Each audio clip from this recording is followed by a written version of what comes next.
Bonjour à tous. Alors, on ne peut pas dire qu'en ce début 2024, on ait eu une actualité photo dingue, hein, puisque aucune sortie de boîtier, si ce n'est le très confidentiel OM System OM1 Mark II, confidentiel par son placement prix avant tout, et puis sur le fait aussi qu'il n'apportait pas énormément de choses par rapport à son prédécesseur, hein. J'ai fait une vidéo dessus, voilà, je vous y renvoie si jamais.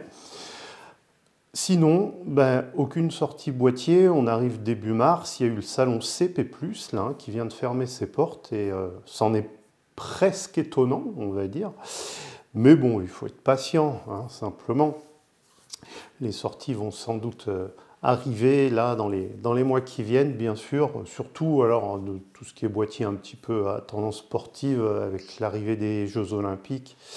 Ça fait guère de doute, on va dire. Bon, ce que je vous propose dans cette vidéo, en patientant, du coup, c'est quelque chose que j'ai encore jamais fait sur ma chaîne. C'est essayer rapidement, en balayant marque par marque, de présenter un petit peu les avantages et les défauts de chacune, hein, pour qu'on puisse des fois un petit peu mieux se situer, hein, dans les choix.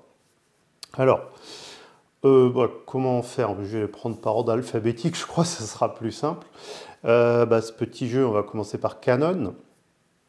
Alors Canon, on en est où là? Déjà, en ce début 2024, on a une gamme qui est quand même fournie, hein, franchement, chez Canon. Ce qui manque juste chez Canon, c'est le très haut de gamme, hein, puisque le Canon R3, certes, c'est un haut de gamme, mais à tendance vraiment photo de sport uniquement, alors que les deux autres hauts de gamme qui existent, vraiment très haut de gamme qui existent, qui sont le Nikon Z9 et le Sony A1, ont quand même un truc vraiment en plus du Canon, c'est qu'ils font de la très haute résolution, enfin de la haute, pardon, résolution, ce que fait pas du tout le Canon. Pour ça, donc on attend le fameux R1, hein, ça, voilà, ça fait partie un peu des choses étonnantes pratiquement du salon CP+, c'est qu'il n'y a eu aucune annonce, quelle qu'elle soit, sur le Canon R1.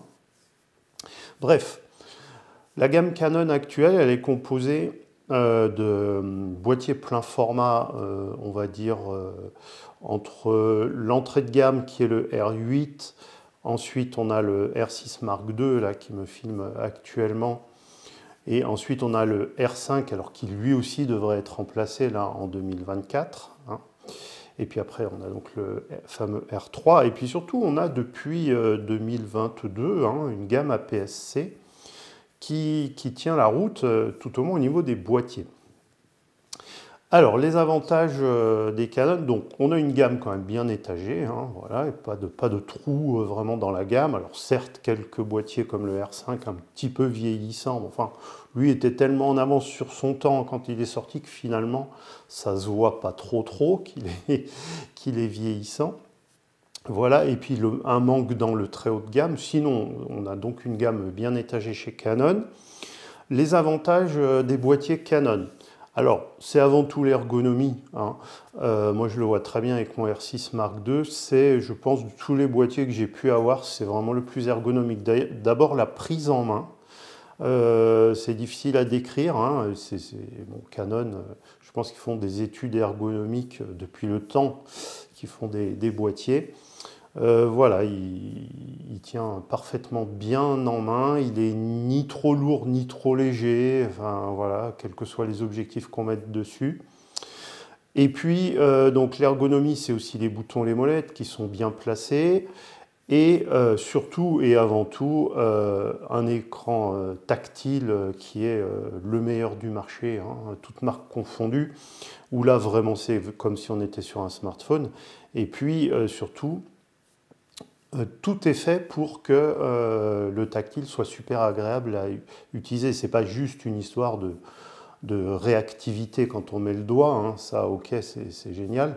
C'est pas ça, c'est toute l'interface, elle est pensée pour être utilisée en tactile si on a envie, hein. Et ça fait vraiment super bien le job.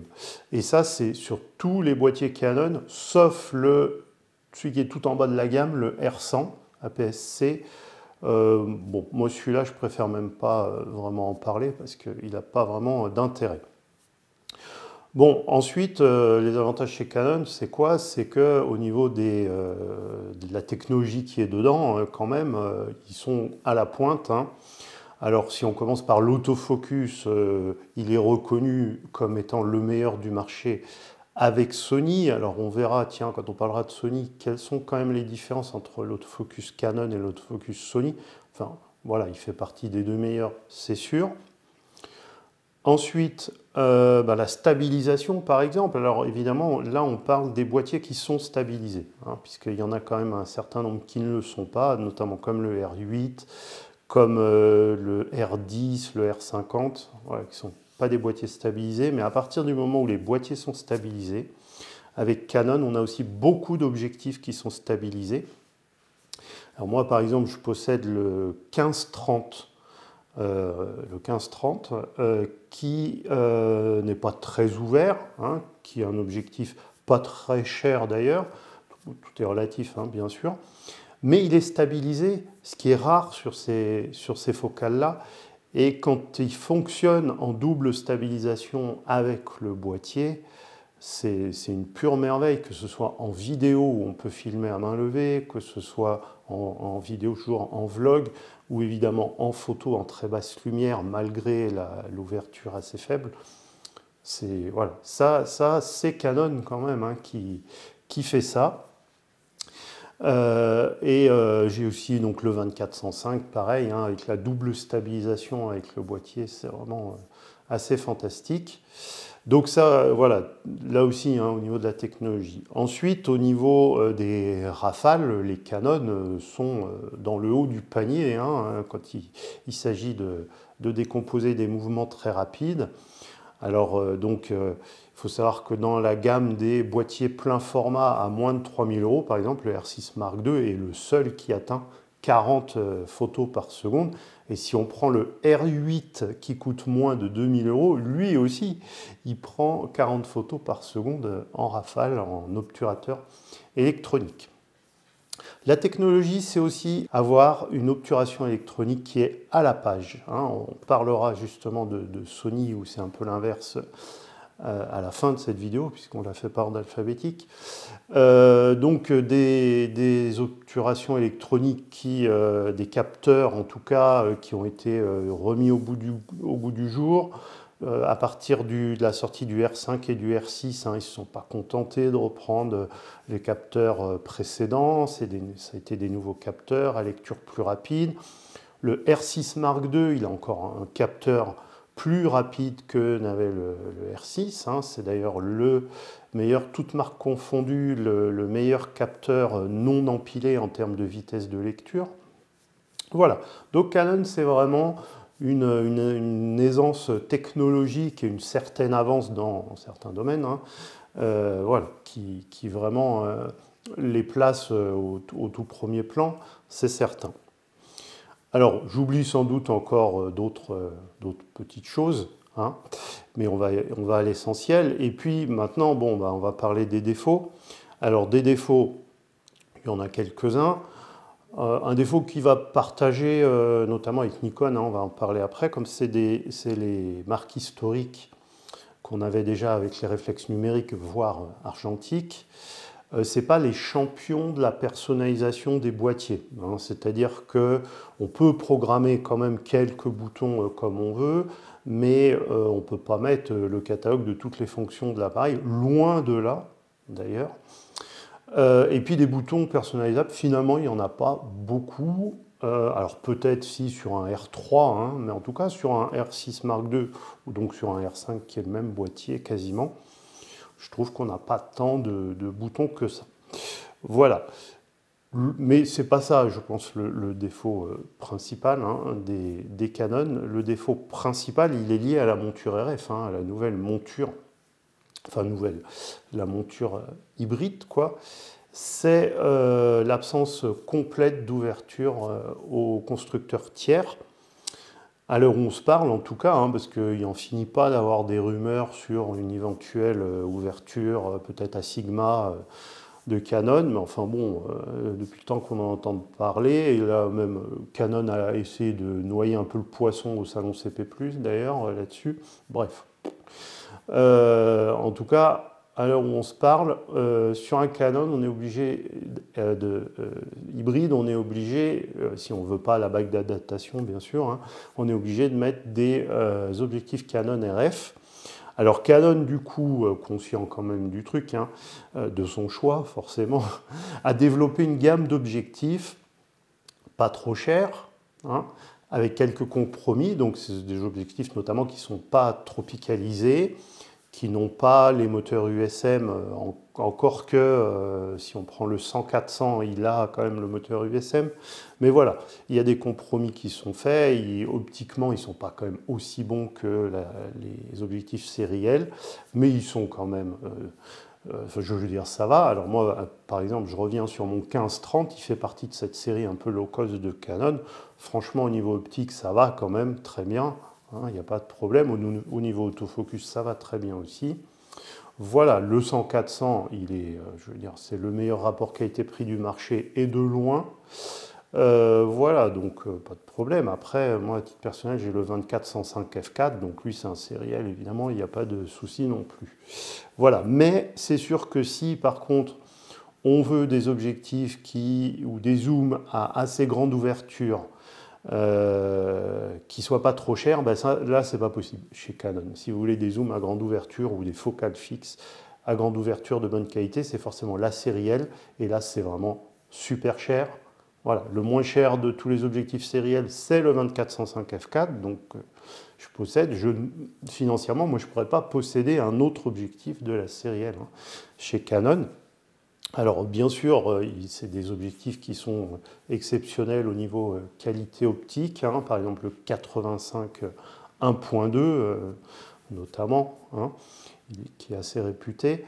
Mais voilà, là où chez Sony, on va en reparler après, hein, on peut avoir un Sigma ou un Tamron, un zoom ouvert à 2.8 constant de très bonne qualité pour 2,5 fois moins cher que les objectifs de marque. Là, c'est évidemment strictement impossible chez Canon à l'heure où on se parle. Et puis même indépendamment de ça, bah, du coup, il y a quelques trous quand même dans la gamme. Hein. C'est-à-dire que, bah, par exemple, il n'y a aucune focale fixe 1.4 là, dans la gamme RF de Canon, ce qui est un peu quand même surprenant. Hein. Chez Canon, par exemple, avec quoi est-ce qu'on fait de l'astrophotographie avec un boîtier plein format? Ben, on se demande quand même parce que, alors l'astrophotographie, notamment les photos de la Voie lactée, par exemple, hein, ben écoutez, on voit pas bien. Ben, il y a le 16 mm 2.8, mais enfin le 16 mm 2.8, il est quand même pas parfait pour faire de l'astrophotographie. Il peut faire le job, hein, il n'est pas très homogène, notamment à 2.8, voire pas du tout même. Voilà. Après, on a le très cher sériel 15-35 f2.8. Alors oui, ok, il descend à 15 mm, il est à f2.8.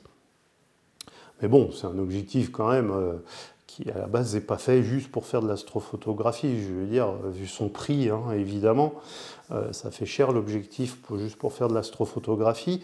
Et puis surtout c'est un f2.8 hein, en astrophoto, c'est limite même f2.8. Hein. Il faut plutôt du f2, voire du f1.4. Donc plutôt de la focale fixe. En très grand angle, chez Canon, de la focale fixe ouverte à f2 ou f1.4, il n'y en a pas. Hein, dans la gamme RF, il n'y en a pas. Donc voilà, il y a des trous dans la gamme. Hein. Le plus gros défaut, c'est cette gamme optique et cette non-ouverture aux constructeurs tiers. Pour finir avec Canon, là où c'est largement pire, c'est en APS-C. Et ça, c'est presque inadmissible en fait. Hein. C'est-à-dire Canon a sorti quand même des boîtiers APS-C, pas qu'un, hein, entre le R7, le R10, le R50, le R100 si on veut. Bref, franchement, les objectifs dédiés APS-C dans la gamme, ils se sont fendus récemment d'un 10-18 hein, pour faire quand même un grand angle. Alors, pas très ouvert, hein. Ouais, c'est comme un peu mon 15-30 en APS-C. Hein.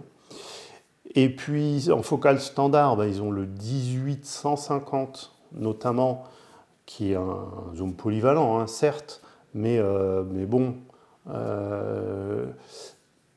c'est pas terrible quand même au niveau des ouvertures, je veux dire, hein, du tout même. Donc si vous voulez un peu de l'ouverture, et puis en APS-C, c'est quand même conseillé d'avoir de l'ouverture. Hein, au niveau montée ISO, c'est mieux quand même. Et ben vous n'en avez pas. Alors du coup, leur politique, c'est de dire achetez des objectifs plein format.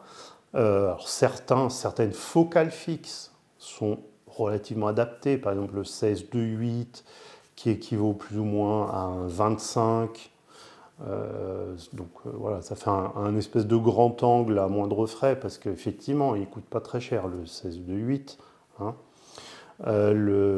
Après, on a évidemment le 50-1.8, là, par exemple, qui est en train de me filmer, qui fait un très bon objectif à portrait, hein, évidemment, en APS-C, puis ça fait un 75 à peu près. Hein, c'est x1.6 chez Canon, bon, un 80, quoi.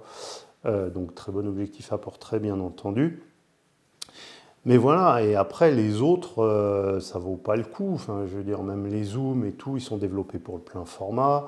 Ils sont souvent plus chers que des objectifs APS-C. Ils sont surtout plus gros. Forcément, ils sont prévus pour le plein format. Et puis, vous utilisez qu'une partie des lentilles, quoi. Vous payez les lentilles complètes en prix et en poids pour n'utiliser qu'une partie. C'est quand même pas très satisfaisant. Hein. Alors évidemment, en longue focale, oui, là ça va, parce que vous mettez par exemple le 100-400 qui n'est pas très cher, là ça fait un plus de 600 en bout de zoom. Alors là, par contre, puis vu que ce 100-400 en plus il est super léger et pas encombrant du tout, là ça prend son sens. Mais enfin, sur tout ce qui est focale vraiment standard, il y a un gros manque d'objectifs en APS-C chez Canon. Hein.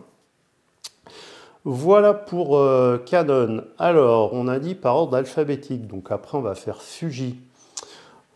Donc Fuji, alors eux évidemment ils ne font pas de plein format, ils font soit du moyen format, j'en parlerai pas parce que je ne connais pas assez cette gamme, et évidemment leur gamme APS-C hein, historique, puisque eux ils se sont consacrés que à cette gamme APS-C pendant des années et des années, et donc forcément ils ont développé une gamme et de boîtiers et d'objectifs qui est la plus fournie du marché bien sûr en APS-C, toutes marques confondues.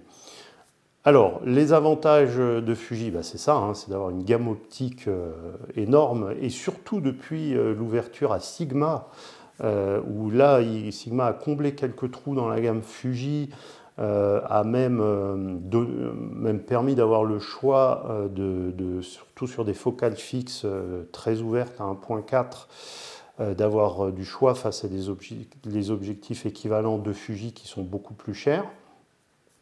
Donc belle gamme optique. Voilà. Au niveau des boîtiers, là aussi, hein, on a un bon équilibre entre l'entrée de gamme et puis le haut de gamme, mais dans la PSC donc.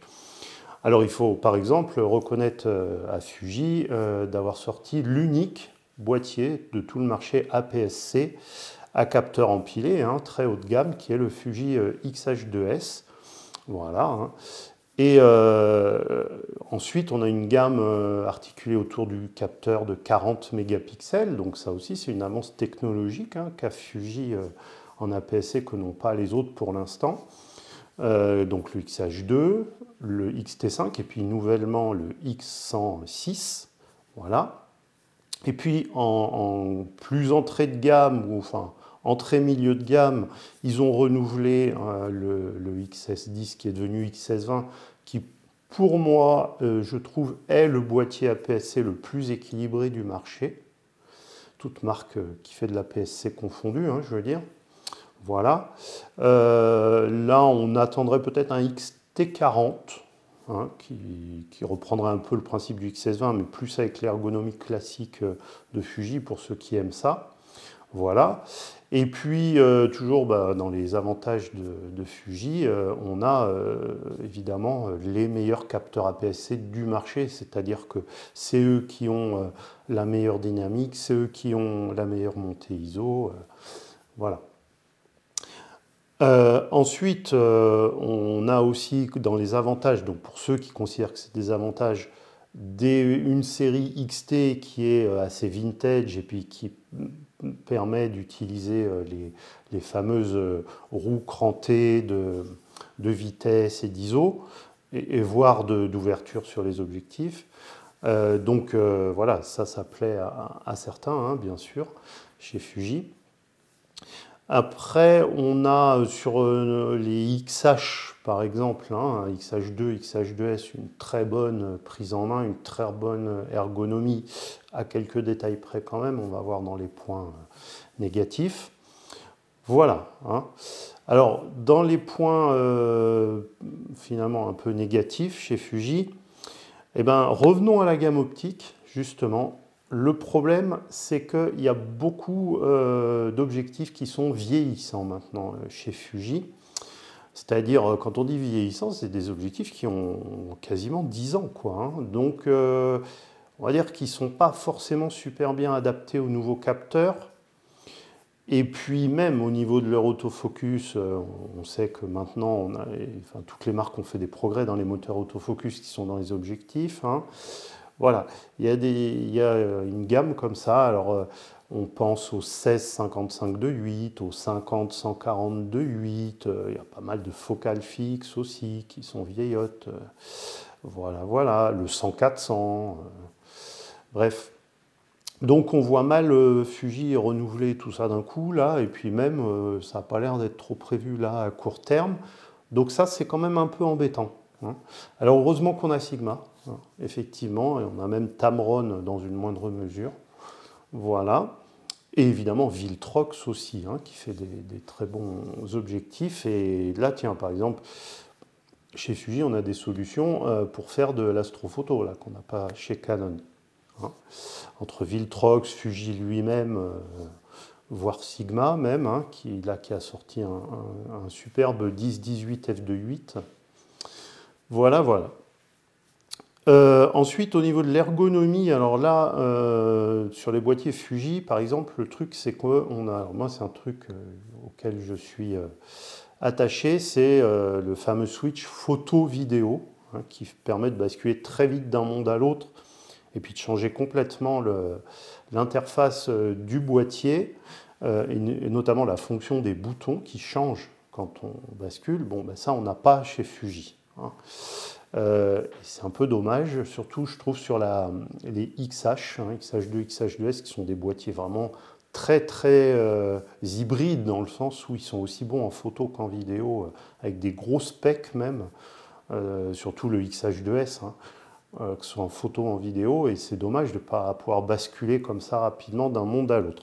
Alors j'ai oublié du coup de le dire pour les Canon, mais les boîtiers Canon récents, hein, alors il faut taper dans le R7, le R6 Mark II notamment, ils ont le switch photo-vidéo. Hein, et ça, pour moi, c'est quand même un gros truc, quoi. Voilà. Et ensuite, pour finir avec les défauts des Fuji, alors là, c'est vraiment l'interface de l'écran, hein, le côté tactile qui est le moins bon, je pense, du marché, là, il faut le dire quand même clairement. Hein. Donc, rien n'est tactile dans les menus. Et quand vous accédez à certaines fonctions tactiles, par exemple dans le menu d'accès rapide, mettons, c'est du tactile très lent, pas agréable à utiliser, quoi. Très clairement, à des années-lumière, évidemment, de ce que fait Canon. Ou même maintenant de ce que fait Sony, Nikon et Panasonic. Voilà, donc pour Fuji. Ensuite, dans l'ordre alphabétique, on a Nikon. Alors Nikon, grosse année 2023. Hein, Nikon, grosse année 2023, ça a permis d'avoir une gamme qui commence à peu près à se tenir. On va voir quand même que dans les défauts, il manque un élément quand même. En tout cas, dans le très haut de gamme, on a le Z9. Dans le haut de gamme tout court, on a le Z8 qui est un superbe boîtier, c'est très clair. Hein, qui là, dans cette gamme de prix, en remontre à la concurrence qu'est le Canon R5 hein, ou le Sony A7 R5. Parce que conjuguer capteur empilé haute définition, notamment dans cette gamme de prix, c'est assez unique. Hein. Des specs vidéo absolument superlatives, des capacités photo superlatives aussi. Bon, bref. Alors, par contre, après, c'est un gros boîtier, hein, le Z8. Mais bon, en tout cas, voilà, très, très bon haut de gamme chez Nikon. Après, en gamme intermédiaire, on a le ZF, qui est sorti aussi en 2023, mais bon, très particulier, parce que là, c'est tout pour le côté rétro, donc l'ergonomie en prend un coup, hein, bien entendu. Et voilà, et du coup, ils ont aussi en entrée de gamme le Z5 en plein format, et puis ils ont une gamme APS-C, alors là, on va dire, qui vivote, hein, très clairement, parce que ils n'ont pas, par exemple, l'équivalent d'un R7 chez Canon, qui est quand même beaucoup plus performant. Et puis au niveau des objectifs, c'est peut-être un petit peu moins pire que Canon, mais c'est pas beaucoup mieux, hein, au niveau des objectifs APS-C.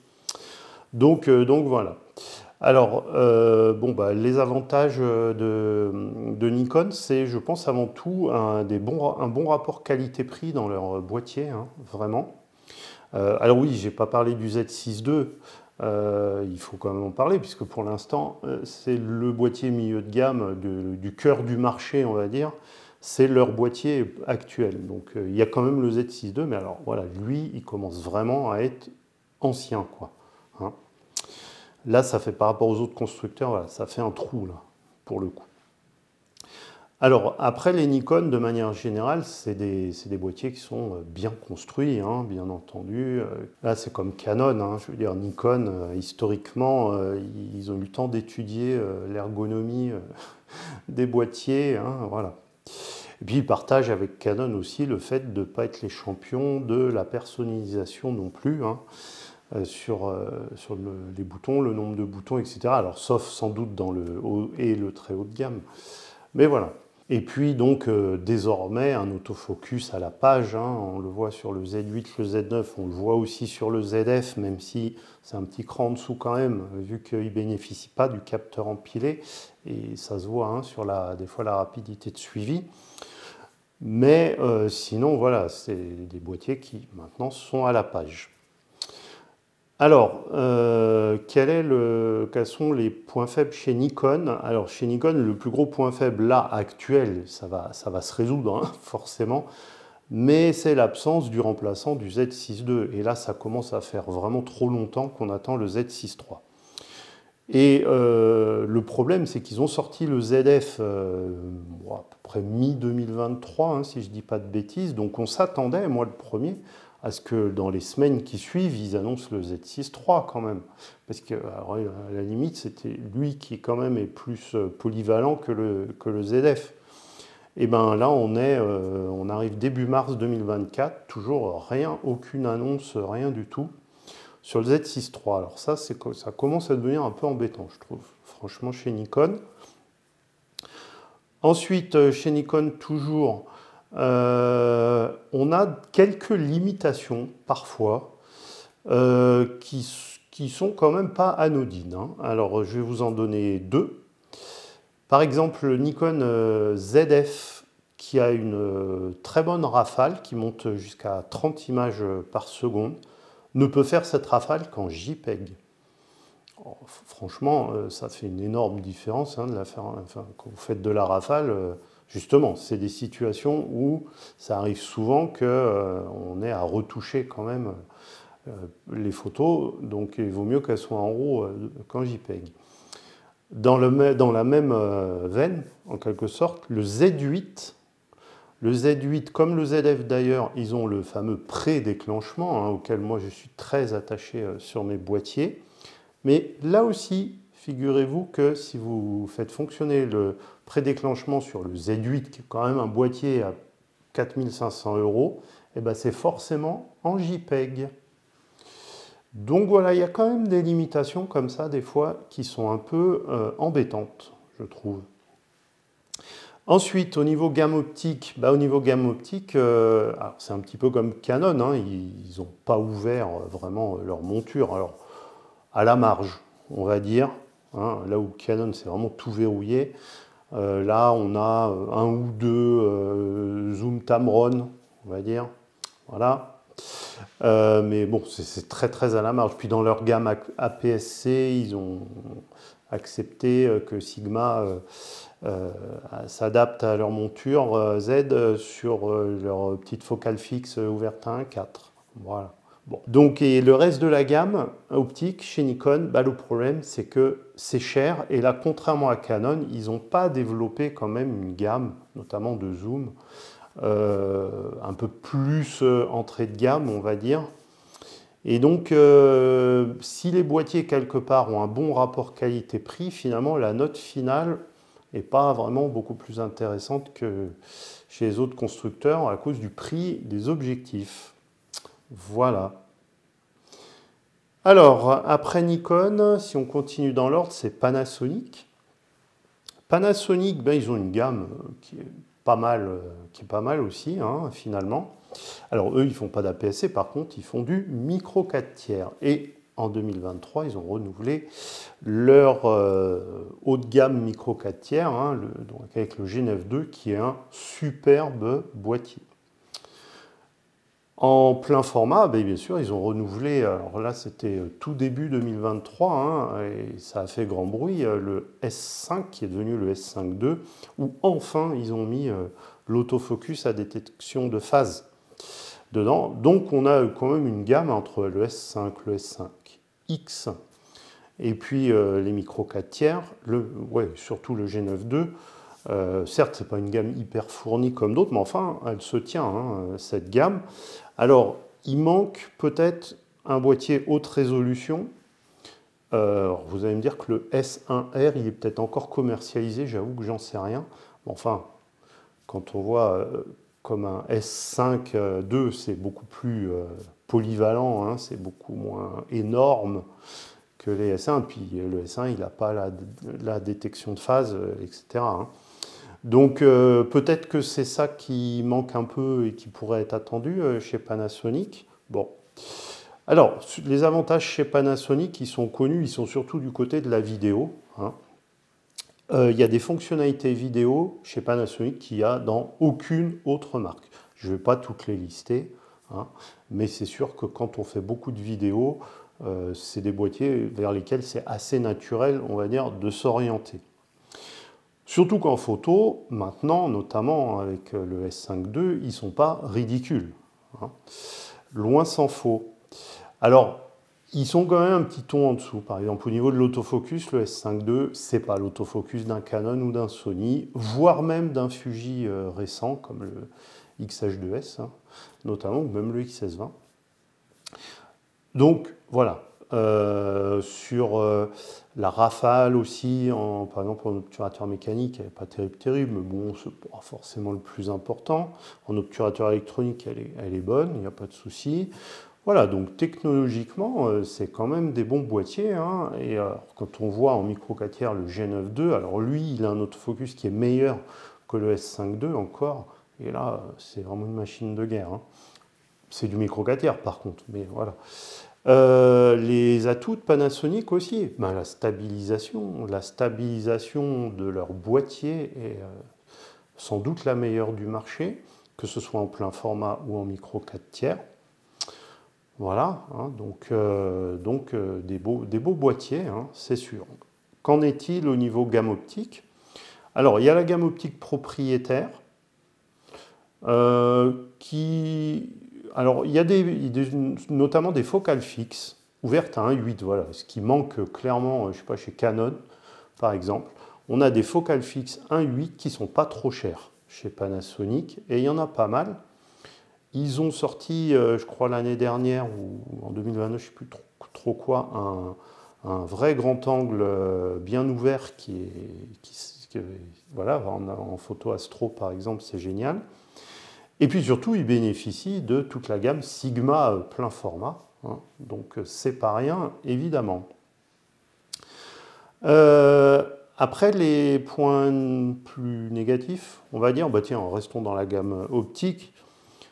S'ils ont ces petites focales fixes intéressantes, rapport qualité-prix, au niveau des objectifs un peu plus haut de gamme, ils n'ont pas grand-chose, on va dire. hein. Là, c'est pas, pour le coup, c'est pas Canon ou Sony ou Nikon. Et puis, bah là, par exemple, moi, un truc, je vous l'ai dit tout à l'heure, donc aucun Panasonic n'a de switch photo-vidéo. Et ça, c'est regrettable, hein, vraiment, sur des boîtiers qui, là aussi, sont très hybrides dans l'âme. Quel dommage qu'ils n'aient pas ce basculement, hein, puis c'est pire que ça encore, hein, chez Panasonic, non seulement il n'y a pas le switch, mais c'est pas parce que vous mettez la roue en vidéo que tout d'un coup, toutes les fonctions du boîtier basculent en vidéo. Faire attention, vos styles d'image que vous aviez mis en vidéo, ils vont se répercuter en photo et inversement. Enfin, voilà, c'est pas très convivial à ce niveau-là et c'est bien dommage. Après, par contre, je pense qu'ils partagent avec Canon la meilleure interface du boîtier et notamment le côté tactile. Voilà. Et puis, dans les points, on va dire, un peu plus faibles, bah, on a aussi quand même cet autofocus, même si ils sont revenus à la page, qui n'est pas tout à fait quand même encore au niveau d'un Canon ou d'un Sony, hein, voire d'un Nikon, ça on verra bien avec le Z6 III, ou d'un Fuji, donc comme je disais. Voilà. Alors pour Panasonic, je pense que c'est bon, hein. Et puis ben, on va terminer avec Sony. Alors Sony au niveau gamme, alors on va dire qu'elle est complète. Il vaut mieux parce que vu comme ils segmentent leur gamme, Sony, pour le coup, elle est complète, hein, ça, il n'y a pas de souci. Si ce n'est que, il manque quand même une entrée de gamme en plein format. Ça, je suis désolé, mais enfin bon, là où on voit Canon avec un R8, hein, là où on voit même Nikon avec un S5, un Z5, pardon, pas un S5. Voilà, et même Panasonic avec son S5 II, qui est quand même moins cher qu'un A7 IV hein, de Sony. Voilà, mais il manque quand même un boîtier autour de 2000 € plein format chez Sony, je trouve. Sinon, donc, on a donc l'A7 IV qui, bon, maintenant commence à, bon, pas être vieillissant, mais enfin, il date de fin 2021. Voilà, ça reste un bon boîtier, hein, bien sûr. Après, ben, comme c'est segmenté chez Sony, on a l'A7R5, on a l'A7S3, on a l'A7C2, on a l'A7CR. Voilà, et puis en haut de gamme, on a le A1 et le A9 III. Alors, bon, qu'est-ce qui est bien chez Sony? Alors, il y a pas mal de choses qui sont bien, heureusement quand même. Il y a l'autofocus déjà, hein, qui est le meilleur avec Canon. Alors j'ai dit que je ferais un point sur les différences, donc je vais le faire maintenant. Comme j'ai possédé un A7 III, un A7 IV et que maintenant j'ai un Canon R6 Mark II, je peux quand même parler des différences entre l'autofocus Sony et l'autofocus Canon. Où est-ce que le Sony est meilleur, où est-ce que le Canon est meilleur?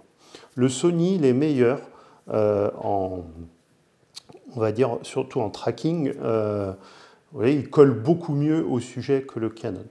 C'est-à-dire que si, alors je parle sans détection évidemment, hein, sans la détection, quand il faut baser le tracking sur une reconnaissance de forme ou de texture, le Sony va déjà y arriver mieux et surtout il a la capacité à garder le sujet, à le traquer bien supérieur au Canon qui n'est pas super bon dans ce domaine, même s'il a le tracking, hein, je veux dire, le Canon. Voilà. En revanche, une fois que la détection est activée, puisque surtout l'appareil a trouvé un sujet, le Canon est meilleur dans le sens où alors il ne va pas lâcher le sujet non plus, enfin le Sony, que ce soit le Sony ou le Canon, une fois qu'ils l'ont acquis, ils ne vont pas lâcher le sujet, hein, le Canon contrairement au tracking classique, je veux dire. Et puis si ça commence vraiment à aller vite, là le Canon est meilleur.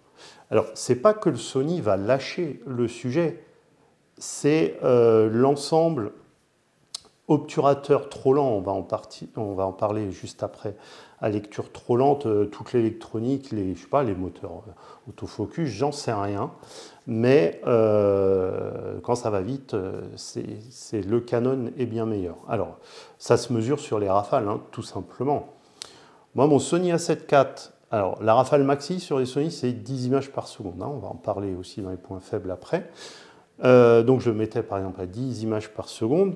Je faisais courir un enfant devant l'objectif, hein, en zigzagant pas mal, quoi, et en courant. Et voilà, donc avec détection, hein, des visages, des yeux et tout. Et je fais la même chose avec mon Canon à 40 photos par seconde, s'il vous plaît, quand même. Hein. On peut se dire que l'autofocus, il a carrément plus de taf, là, à 40 images par seconde. Et bien, malgré tout, j'ai un taux, hein, là, je ne parle pas du nombre de photos nettes, forcément.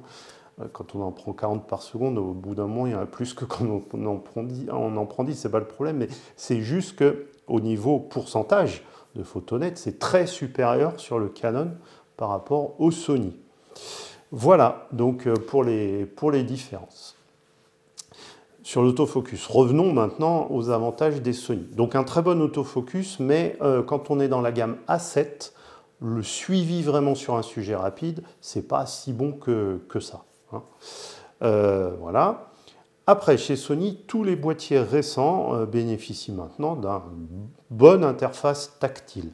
C'est quand même pas tout à fait aussi intuitif que Canon, mais ça fait quand même le job, hein, et ça change beaucoup par rapport aux anciens menus Sony qui n'étaient pas tactiles. Et puis surtout, là, ils les ont arrangés quand même autrement, c'est plus convivial, quoi, on va dire globalement.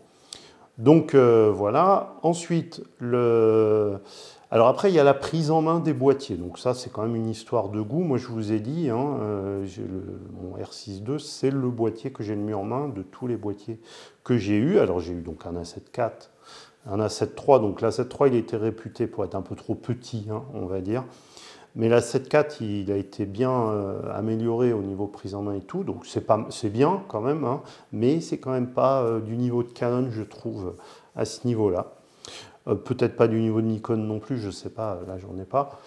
Ce qui est sûr, c'est que par contre, dans les points forts des Sony, on peut les personnaliser à l'infini. Hein. Alors là, c'est un gros point positif par rapport à Canon ou Nikon notamment. Et puis globalement, il y a plus de boutons. Hein. Vous prenez un A7 IV, il y a quand même plus de boutons que sur mon R6 II, hein, ça c'est sûr. Et en plus, on peut mettre ce qu'on veut comme fonction dessus. Et puis bien sûr, les derniers boîtiers Sony ont aussi le switch photo-vidéo, hein, qui fait basculer justement tous les boutons dans une deuxième fonction, et puis qui permet bien sûr de se servir, hein, de la molette PASM, hein, évidemment. Donc voilà, c'est bien. Qu'est-ce qu'il y a d'autre de bien sur les Sony? Eh bien, évidemment, la gamme optique qui est de loin la meilleure du marché. Alors déjà, les optiques constructeurs, c'est-à-dire les optiques Sony, franchement, ils ont une vraie belle gamme, moi je trouve, Sony. Justement, là où je parlais des trous chez Canon où on n'a pas des focales fixes 1.4, et bien chez Sony, vous les avez. Les GM, hein, c'est-à-dire les super bonnes optiques 1.4 qui en plus ont le goût d'être assez compactes, assez légères pour de la focale fixe 1.4 du plein format. Et ils ont évidemment renouvelé leurs 3 zooms, hein, de la fameuse trinité à f2.8, le 16-35, le 24-70 et le 70-200, qui sont absolument superlatifs au niveau qualité optique. Ils ont fortement réduit l'encombrement du 16-35 et du 24-70. Vraiment chapeau, quoi. Au niveau optique, vous voyez, on ne les attendait pas forcément là, parce qu'eux, historiquement, c'est pas Canon et Nikon, hein, pour le coup. Bon, ben, ils ont une très très belle gamme optique, et puis même, ils ont des objectifs un peu plus, justement, un peu plus milieu de gamme, la gamme G, qui est pas mauvaise non plus. Hein. Non, vraiment, au niveau optique constructeur, il y a de quoi faire chez Sony. Et puis, évidemment, on a la monture Sony, la monture qui est ouverte à tout le monde. Hein, c'est open bar chez Sony.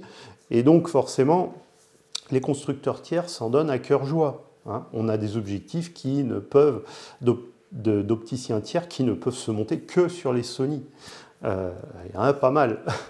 Alors, Sigma, comme ils peuvent aller sur les Panasonic maintenant, voilà. Mais bon, évidemment, on a toute la gamme Sigma, on a toute la gamme Tamron, on a toute la gamme Samyang, on a toute la gamme Viltrox, enfin, voilà, plus tous ceux auxquels je ne pense pas. Hein. Mais c'est la grande, grande force de Sony. Alors moi, pour avoir eu un 35 mm f1.8 de Samyang, par exemple, hein, je peux vous dire, je veux dire que même en autofocus, franchement, je ne me sentais pas très limité par rapport à un objectif Sony que j'avais. C'est-à-dire en plus, ça marche vraiment bien, quoi. Alors après, forcément, ça va dépendre hein, des autofocus qui sont mis dans ces objectifs, c'est sûr. Alors, bon.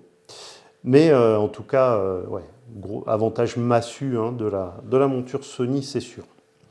Alors après, quels sont les points négatifs chez Sony?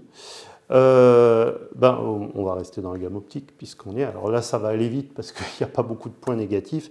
C'est quand même que sur certains trucs, ils brident Sony les objectifs tiers. Alors pas sur l'autofocus, je viens de le dire, ou pas trop en tout cas. Mais par contre, c'est plus sur la rafale. Alors, dans les appareils haut de gamme de Sony. Hein. Un A7 IV par exemple ou un A7 R5, ils sont tellement lents déjà en rafale qu'ils ne vont pas encore brider la rafale, ça serait ridicule. Par contre, le A1 ou le A9 II qu'il y avait avant, ou maintenant le A9 III, ils ont une rafale bridée avec les objectifs tiers. C'est-à-dire qu'elle est beaucoup moins rapide qu'avec leurs objectifs propriétaires. Voilà, donc ça, il faut quand même le savoir malgré tout. Ensuite, tous ces objectifs, quand on parle de grand angle ou de focale standard, ne sont pas stabilisés. Et donc, alors, il se trouve que les boîtiers Sony, maintenant, en plein format, en tout cas, ils sont tous stabilisés. Mais d'abord, c'est pas la meilleure stabilisation du marché, on pourrait même dire que c'est pratiquement la moins bonne. Et vous bénéficiez donc pas de la double stabilisation sur les focales standards. Ça, par exemple, par rapport à Canon, je trouve que ça fait une grosse différence. Vous n'allez pas filmer à main levée avec un Sony. Vous n'allez pas faire des photos en basse lumière à main levée aussi facilement qu'avec un Canon, hein, c'est certain. Voilà.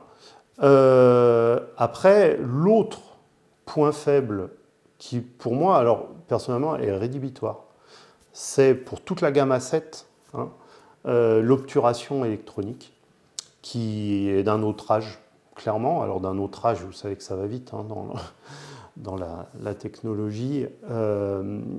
L'obturation électronique des boîtiers Sony actuels, la 7R5 qui est quand même sortie il n'y a pas longtemps, hein, il me semble, est basée sur une technologie qu'ils ont sortie sur l'A7R3 qui date de tout début 2017. Je vous laisse faire le calcul. Hein.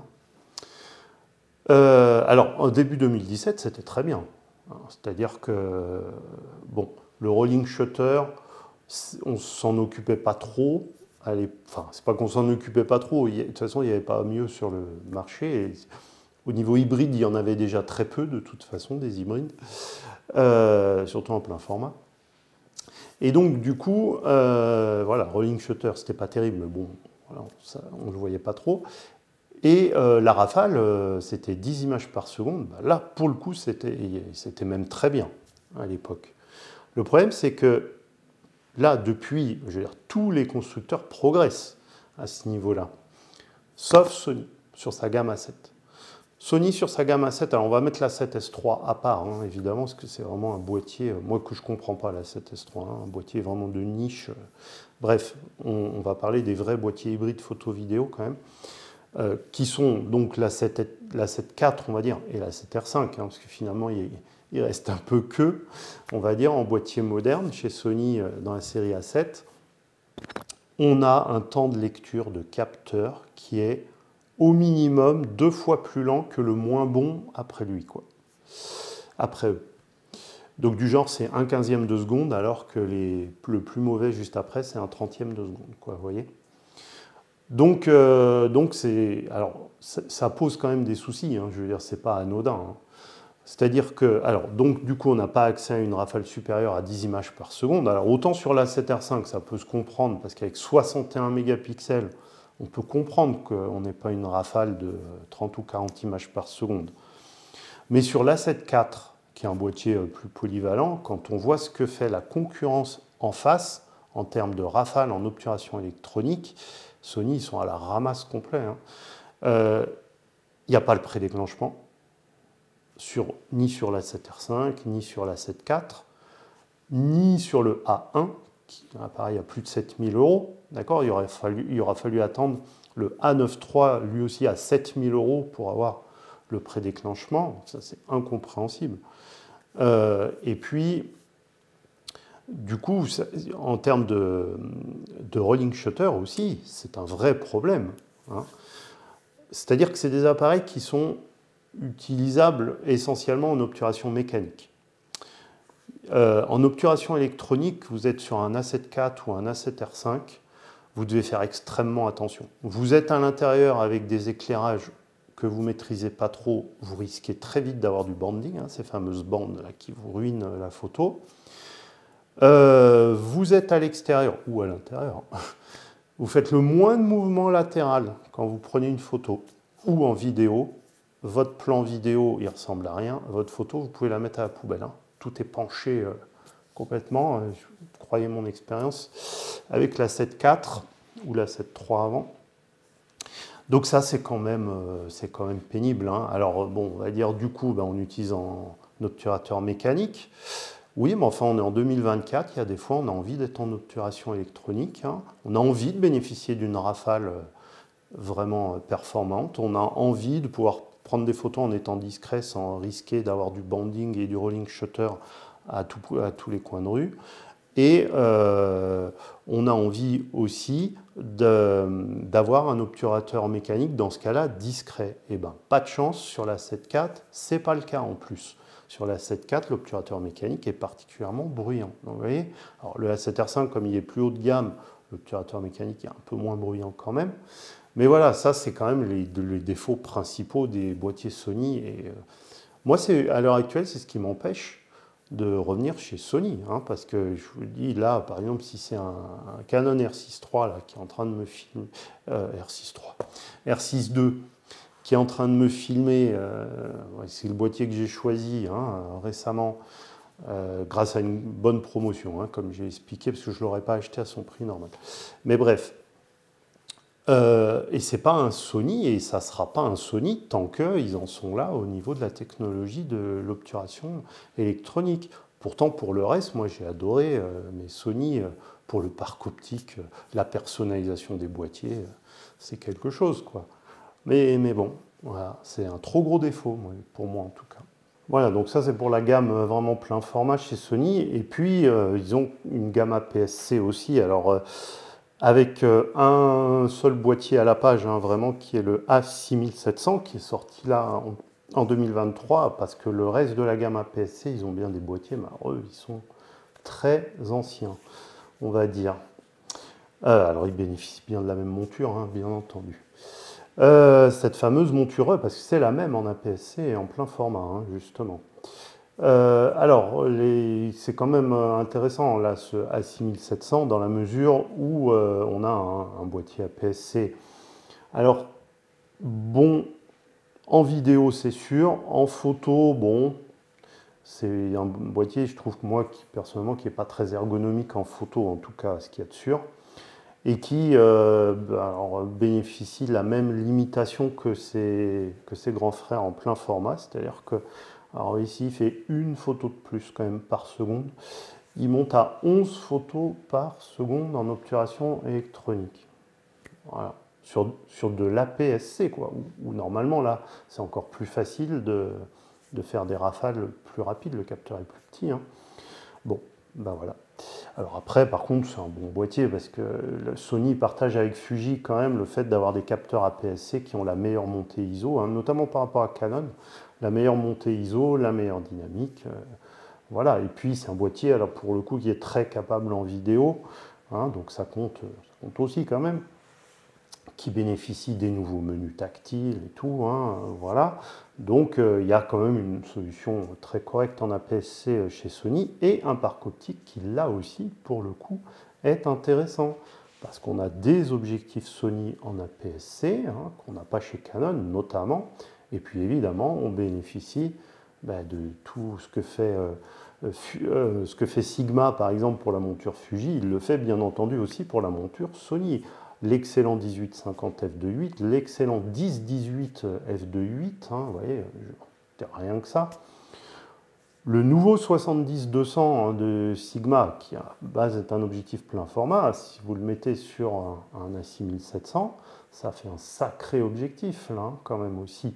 Le 150-600, toujours de Sigma, enfin, vous voyez, donc chez Sony, on en vient presque à regretter que il n'y ait pas un APS-C encore plus haut de gamme du genre du Fuji X-H2S, parce que la gamme optique qu'il y a derrière, notamment avec Sigma, ça serait une vraie tuerie, quoi. Voilà, en tout cas, pour l'APS-C chez Sony, ça sera donc le mot de la fin. Voilà, écoutez, ça sera tout, parce qu'après, j'ai parlé que des marques généralistes, hein, pas de Leica notamment, bref. Hein. Voilà, si vous voulez qu'on complète un peu cette vidéo dans les commentaires, ça sera bien entendu avec plaisir. J'espère pouvoir vous donner rendez-vous pour une prochaine vidéo de sortie boîtier au premier trimestre 2024. Il reste juste le mois de mars. Bon, on verra bien. Allez, merci à tous. Au revoir.